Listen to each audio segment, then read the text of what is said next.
Coming up on News 2, proposed solutions to the challenge of youth violence plaguing the VI. That was discussed at the Senate. Meanwhile, police released a photo of one of the suspects. We'll have an update on the assault and robbery of 2 Ranger American security officers on St. Thomas. Plus, Crucian Fusion, a culinary and agro-tourism excursion. It's gearing up for the weekend. However, as a preview, fresh foods from local farmers at CHANT'S Farmers Market at the Agricultural Complex was on display. Hello, welcome, and thank you for joining us on this edition of News 2. I'm Sandra Gumansing. Governor John DeYoung and Vitima's Director Elton Lewis held a joint news conference today at Government House where they announced a significant advancement in emergency management as it pertains to the Virgin Islands Tsunami Readiness Program. Governor, it is my distinct pleasure this morning to announce that the availability of the territorial first tsunami evacuation map for the island of St. Croix, St. Thomas, and St. John. For the first time since we began working to enhance our tsunami readiness program, anyone now can log on to www.vitima.gov to find out whether their home, their businesses, or their child's school and other critical facilities evacuation zone. Vitima worked closely with the Caribbean Tsunami Warning Program and the Puerto Rico Seismic Network to secure the grant dollars that funded the development and printing of the maps. After several months of collaboration, we were able to present the maps to Governor DeYoung for his review and approval, which was granted on October 31st of this year. And we'll have more on the announcement as well as the maps on Thursday's newscast. Meanwhile, the National Weather Service in San Juan has issued an urban and small stream flood advisory for St. Croix earlier today. Doppler radar indicated moderate to heavy rain. The rainfall continued on and off, and this was the scene on St. Croix earlier today. Several areas are presently flooded, including Williams Delight, Carlton, Lower Love, Sunny Isles, Strawberry, and Watergut. St. Croix's Police Chief James Paris also cautioned the general public to be extra vigilant while driving on the roads and highways.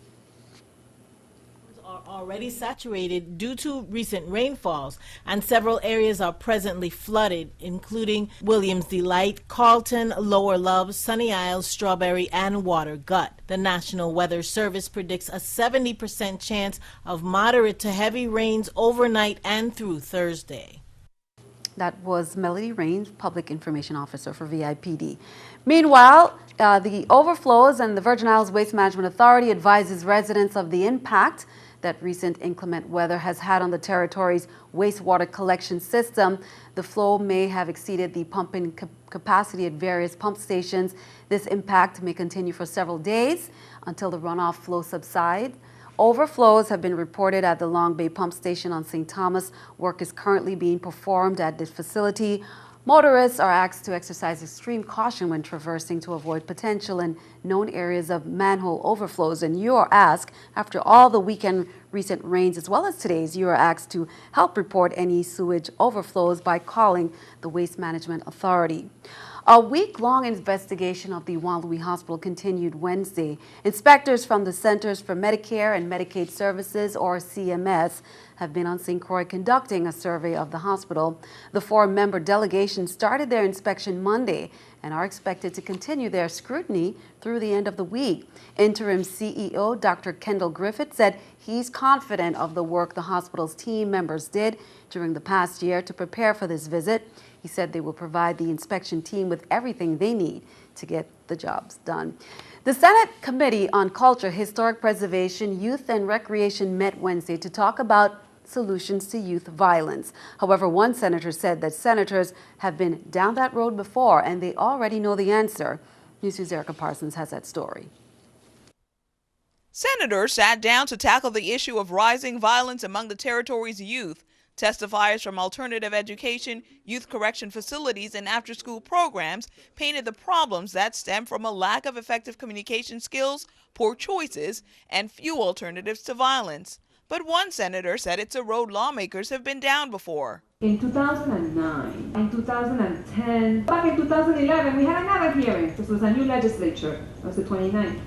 We sat down and we talked again about youth violence. Today, 2013, we are doing the same thing. And like Wednesday's hearing, solutions were suggested then. The issue that we were discussing was the National Guard's Youth Challenge program. It's a 5-month residential program with a 1-year mentoring follow-up. Senator O'Reilly said on a national level, the Youth Challenge Boot Camp has been largely successful, but lack of funding here has stalled the startup. The challenge with the Youth Challenge, no pun intended, was that the National Guard needed $2 million from the government of the Virgin Islands in order for the program to be implemented. If we put up $2 million, the federal government does the rest. Never got funded. We couldn't come up with $2 million. In the meantime, O'Reilly resubmitted an amendment she proposed last term to fund the Youth Challenge program. Wednesday's testifiers continue to combat the challenges of youth violence by providing education, alternative programs, alternatives to violence, teaching work skills, and effective communication skills to help handle conflict management. In some cases, there's proof that it's working. In the last 3 years, we have seen a decrease of juvenile involvement in violent crimes based on the cases that come to us for prosecution. Erica Parsons, News 2. Now, testifying before senators Wednesday were officials from the Department of Human Services, Alternative Education, Boys and Girls Club, Women with Focus, the Justice Department, and Lou Muckle Schools PTA. Here's an update on the assault and robbery of 2 Ranger American security officers on St. Thomas. 29-year-old Richard Antonio Hodge Jr. was arrested by police officers. The security officers were transferring a deposit from Kmart in Lockhart Gardens on St. Thomas to their armored car. Police say about 2:45 p.m. on December 3rd, 911 emergency dispatchers alerted police to shots fired in the Lockhart Gardens shopping center. Ranger American security officers exiting the Kmart store were fired upon by a male suspect. The 2 officers were injured and the suspect fled toward the Oswald Harris Court housing community with the money bag. The victims were transported to the Schneider Regional Medical Center by ambulance and private vehicle. One victim was struck in his chest and is in critical but stable condition, according to Chief Foy. He said the second victim was struck in his lower body and is in stable condition. Foy said an off-duty VIPD officer who was exiting Kmart at the same time saw the fleeing suspect and pursued him into the housing community. Virgin Islands police and other law enforcement surrounded the housing community. The residents were helpful, Chief Foy said, and as a result of their assistance, police were able to get an exact location of where the suspect was hiding. Canine officers were called in to search an area to the rear of the housing community. Officers were successful in locating and capturing the male suspect who was lying down in a bushy area. Richard Antonio Hodge Jr. was arrested and charged with robbery first, assault first, and first-degree reckless endangerment. His bail was set at $200,000, which he was unable to post. He was remanded to the Bureau of Corrections pending his advisor rights hearing. Police on St. Thomas arrested 65-year-old Julio Beltry and charged him with assault and battery domestic violence after he struck his girlfriend in her face, causing injuries on November 30th. According to police, the victim also had scratches and scrapes to her back. Her mouth was cut and she had scrapes and bruising to her chest. He was held without bail. Also, in another case, 42-year-old Jeffrey Server was also arrested and charged with assault and battery domestic violence after he attempted to throw his girlfriend out of his car by kicking her and punching her about her body several times. The incident occurred near the airport on December 1st, about 2:20 p.m. The suspect was held without bail. According to the domestic violence laws, domestic violence is against the law in the Virgin Islands. Police say in this law applies to all residents of the Virgin Islands, even if you are not a citizen or undocumented. Police on St. Thomas are investigating a recent break-in on December 2nd around 12:10 a.m. at the Los Tres Fantastico on Princess Gata. Police reports indicated that an intruder pried open a window reached in and unlocked the door. Once inside, he took $80 in petty cash from the register. The owner told police that she was inside her business sleeping when she heard someone trying to break in. She said the man had a flashlight, and when he pointed the flashlight around the business, he saw her looking at him. The burglar then fled the area. Police remind business owners they can have their business access for safety by contacting the crime prevention units. In other news, the Obama administration says nearly 30,000 people have signed up for coverage on healthcare.gov during the first 2 days of December. The numbers come after a site relaunch and surpasses sign-ups during the entire month of October. But if those numbers don't include a significant number of young people, it could spell trouble for the healthcare law. Danielle Nottingham reports from Washington. President Obama is pushing to get more young people to sign up for health insurance. For your friends and your family, the most important source of information is not going to be me, it's going to be you. Stopping by a White House youth summit, the president encouraged young adults to show their friends how to enroll.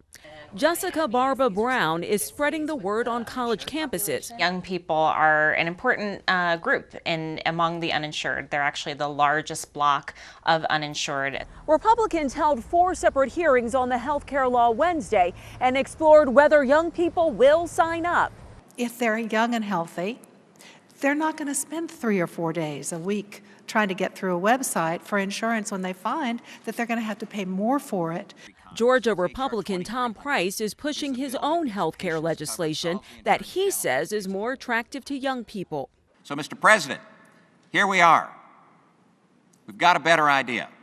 So give me a call. Under the Affordable Care Act, the premiums young, healthy people pay help bring down the cost for the sick and elderly. Danielle Nottingham, CBS News, Washington. And keeping our eye on the economy, payroll processor ADP released its November employment report today, which may provide clues about Friday's jobs report from the Labor Department. It shows U.S. businesses added the most jobs in a year, thanks to heavy hiring in the manufacturing and construction industries. Friday's report could help the Federal Reserve decide when it will taper its economic stimulus program. This is the New York Stock Exchange with Scotiabank Stock Market Watch. The Dow down 24, S&P also down 2. Coming up on News 2, Crucian Fusion, traditional gone gourmet, a culinary and agro-tourism excursion. It's gearing up for Saturday on the Big Island. However, fresh foods from local farmers at CHANT'S Farmers Market at the Schulterbrandt Agricultural Complex today was just a teaser.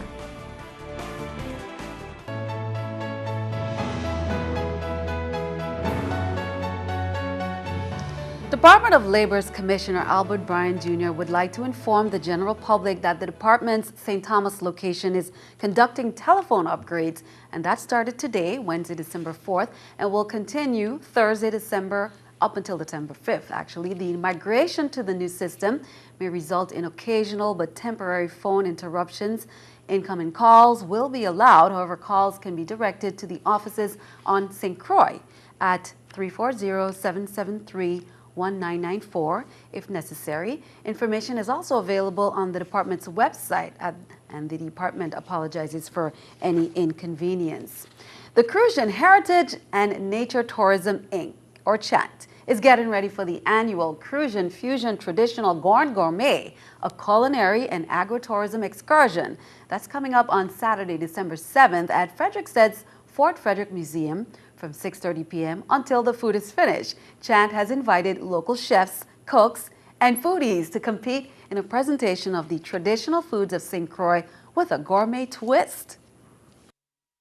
We've got about 17 to 20 cooks and chefs and winemakers and candy makers participating, in addition to Chef Digby Stradiron. We're trying to bring back St. Croix.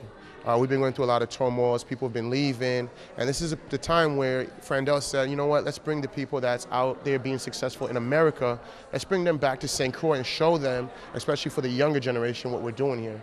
This will be at Fort Frederick Museum in downtown Frederickstead. Gate opens at 6:30, and we're going to be there until the food done. And the season is in full swing, Christmas season, with a ton load of events for everyone in the community. Don't forget the St. Croix Tourism Association and St. Croix Chamber of Commerce. They've postponed the 8th annual Holiday Hope benefit, but it's still coming up on Tuesday, December 10th. Again, that's the Holiday Hope at Tuesday, December 10th at the DV Carina Bay. Now, on December 6th, the St. George's Botanical Garden is hosting a White Christmas Gala and auction. That starts at 6 p.m. on December 8th. From 11 a.m. to 5 p.m., it's the Christmas Spoken Hair event. That's taking place at the Botanical Garden. Now, on December 12th, join the Caribbean Museum Center for the Arts as they celebrate the second Thursdays from 4:30 to 7 p.m. And on December 13th, the Integrity Women in Business Center will be hosting a VIP donor dinner, a fundraising event from 5:30 to 8:30 p.m. Well, be sure to stick around. Your News2 AccuWeather forecast is coming up next.